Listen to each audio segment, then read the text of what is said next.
here. Welcome back to my Hoot Crew, guys. I hope you're all having a wonderful week so far, and I hope your plans for this weekend go according to plan. I want to talk to you first about boundaries. I'm going to get back into that book. I'm sorry that I've been away so long. I wasn't well, but I'm great now. But I also want to talk to you about this, the Hoot Crew Hall of Fame. Guys, if you want your sticker featured on the Hoot Crew Hall of Fame wall, that's going to be up here, please make sure to talk to me on Instagram or Twitter, which my links are in the description down below, and I will send you my address so you can send me one of your stickers and it will go straight on that wall of fame. So where we left off last time was part 6, and we were still talking about what do boundaries look like. So where I'm going to continue with in this chapter is what's within my boundaries. Now, the story of a Good Samaritan is a model of correct behavior in many dimensions. It is a good illustration of boundaries, when they should be both observed and violated. Imagine for a moment how they should be both imagine for a moment how the story might read if the Samaritan was a boundaryless person. You know the story. A man traveling to Jericho, was mugged. The robbers stripped him and beat him, leaving him half dead. A priest and Levite passed by on the other side of the road, ignoring the hurt man. But a Samaritan took pity on him, bandaged his wounds, brought him to an inn, and took care of him. The next day, the Samaritan gave the innkeeper some money and said, "Look after him, and when I return, I will reimburse you for any extra expense you may have." And that is in Luke chapter 10, verse 35. Let's depart from the familiar story here. Suppose the injured man wakes up at this point in the story and says, "What? Why are you leaving?" What, you're leaving? It says what, you're leaving, "Yes, I am. I have some business in Jericho I have to attend to," the Samaritan replies. "Don't you think you're being selfish? I'm in a pretty bad shape here. I'm going to need someone to talk to. How is Jesus going to use you as an example? You're not even acting like a Christian, abandoning me like this in my time of need? Whatever happened to deny yourself?" "Why, I guess you're right," the Samaritan says. "That would be uncaring of me to leave you here alone. I should do more. I will postpone my trip for a few days." So he stays with the man for 3 days, talking to him and making sure that he is happy and content. On the afternoon of the 3rd day, there's a knock at the door and the messenger comes in. He hands the Samaritan a message from his business contacts in Jericho. "Waited as long as we could, have decided to sell camels to another party. Our next herd will be here in 6 months. Now, I don't know about you, but that's a lost opportunity there, and how now is he going to pay for the room? "How could you do this to me?" the Samaritan screams at the recovering man, waving the message in the air. "Look at what you've done now. You've caused me to lose those camels that I needed for my business. Now I can't deliver any goods. This may put me out of business. How could you do this to me?" At some point, this story may be familiar to all of us. We may be moved with compassion to give to someone in need, and then the person manipulates us into giving more than we want to give. We end up resentful and angry, having missed something we need in our own life. Or we may want more from someone else, and we pressure them until they give in. They give not out of their heart and free will, but out of compliance, and they resent us for what they give. Neither one of us comes out ahead, and to avoid these scenarios, we need to look at what falls within our boundaries and what we are responsible for. So it says, you're not responsible to sit there for hours making that person happy and making sure, everything goes according to plan, because things are going to fall apart anyways, no matter how hard we try, if that is what God's will is. So feelings is the next part, and it says, feelings have gotten a bad rap in the Christian world.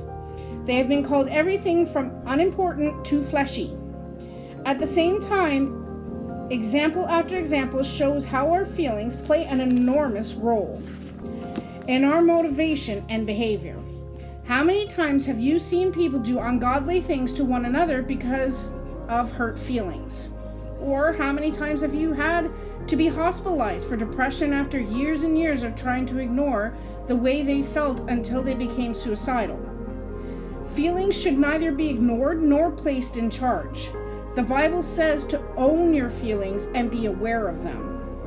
They can often motivate you to do much. The Good Samaritan's pity moved him to go to the injured Israelite in Luke 10:33. The father was filled with compassion for his lost son and threw his arms around him in Luke 15:20. Many times, Jesus had compassion for the people whom he ministered in Matthew 9:36 and in chapter 15, verse 32. Feelings come from your heart and can tell you the state of your relationships. They can tell you if things are going well or if there is a problem. If you feel close and loving, things are probably going well. If you feel angry, you have a problem that needs to be addressed. But the point is, your feelings are your responsibility, and you must own them and see them as your problem so you can begin to find an answer to whatever issue they are pointing to. Okay, now the next thing is attitudes and beliefs. Attitudes have to do with your orientation towards something. The stance you take with others, God, life, work, and relationships. Beliefs are anything that you accept as true. Often we do not see an attitude or belief as the source of discomfort in our life. We blame other people, as did our first parents, Adam and Eve. We need to own our attitudes and convictions because they fail within our property lines. We are the ones who feel their effect and the only ones who can change them. The tough thing about your attitude is that we learn very early in life, and we learn our attitudes very early in life because we mimic what we see as little kids and stuff. They play a big part in the map of who we are and how we operate. People who have never questioned their attitudes and beliefs can fall prey to the dynamic that Jesus referred to when he described people holding on to human traditions instead of the commandments of God. And the reference for that is Mark 7, verse 8 and Matthew 15, verse 3. People with boundary problems usually have distorted attitudes about responsibility. They feel that to hold people responsible for their feelings, choices, and behaviors is mean. However, Proverbs repeatedly says that setting limits and accepting responsibility will save lives. And that is in Proverbs 13, verses 18 and verse 24. Now, behaviors. Behaviors have consequences, as Paul says. A man reaps what he sows, and that is in Galatians 6, verse 7. If we study, we will reap good grades. If we go to work, we will get a paycheck. If we exercise, we will be in better health. If we act lovingly towards others, we will have closer relationships. On the negative side, if we sow idleness, irresponsibility, or out of control behavior, we can accept to reap poverty, failure, and the effects of loose living. These are natural consequences of behavior. The problem comes when someone interrupts the law of sowing and reaping in another's life. A person's drinking or abuse should have consequences for the drinker or the abuser. Stern discipline awaits anyone who leaves the path, which is in Proverbs chapter 15, verse 10. To rescue people from the natural consequences of their behavior, it is to render them powerless. This happens a lot with parents and children. Parents often yell and nag instead of allowing their children to reap the natural consequences of their behavior. Parenting with love and limits, with warmth and consequences, provides confident children who have a sense of control over their lives. So I think I'm kind of struggling with the children part right now because my youngest really suffers from anxiety, and he's pretty much afraid of everything. Every time I ask him to do something, he has this whine, cry, fit, and he falls down like he can't do anything. He fakes he's hurt, he fakes stomach aches, he's making up excuses, everything. So anyways, now I'm going to leave you with this part of the workbook. It says, and this is part of the Within My Boundaries part, and it says, the story of God, like the story of the Good Samaritan in Luke chapter 10, verses 30 to 37, is a good illustration of when boundaries should be both observed and violated. The imaginary next chapter of the story, however, shows what happens when, moved with compassion to give someone in need, we find ourselves manipulated into giving more than we want to give, and as a result become resentful and angry. And sometimes we may be the one doing the manipulating. That scenario can be avoided when we clearly understand what falls within our boundaries and what we are responsible for. Now, for feelings, these are the 3 questions I'm going to leave you with. It says, feelings should be neither ignored nor placed in charge. They are signals that alert us to be aware of the condition of our heart. And the Bible says, own your feelings and be responsible for them.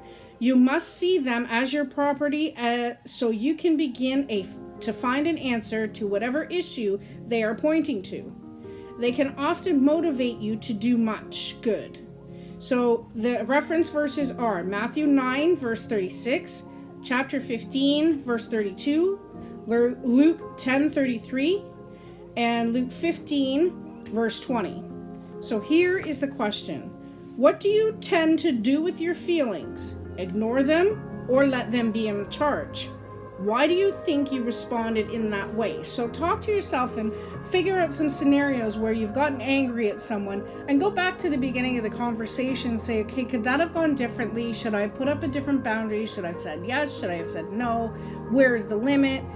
And then figure out why you responded the way you did to this question. Now, the next part is, what do you tend to do with feelings of anger? Now, a lot of people will scream and yell, we slam doors, we bang on things, we pout, we cry, we throw our temper tantrum, whatever. Even as adults, we throw temper tantrums. It's not far from that. So, what do you tend to do with those feelings of anger? And the last thing I'm going to leave you with is this.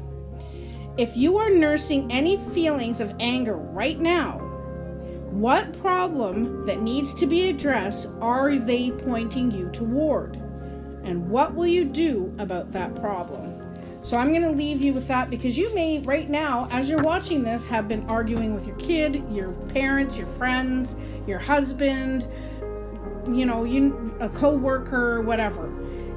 Figure out what is making you so angry with that coworker, because 9 times out of 10 you're not even angry at that coworker. It's something that happened early in the day that caused you to be angry and resentful, and now you're ending up, because they just said one thing, you're taking that anger out on them. So double check yourself before you let your emotions get away with you. Have a great day, everybody. I hope you enjoyed this reading of this. I will see you in the next installment. Take care, everybody. Have a wonderful day, and God bless. Bye.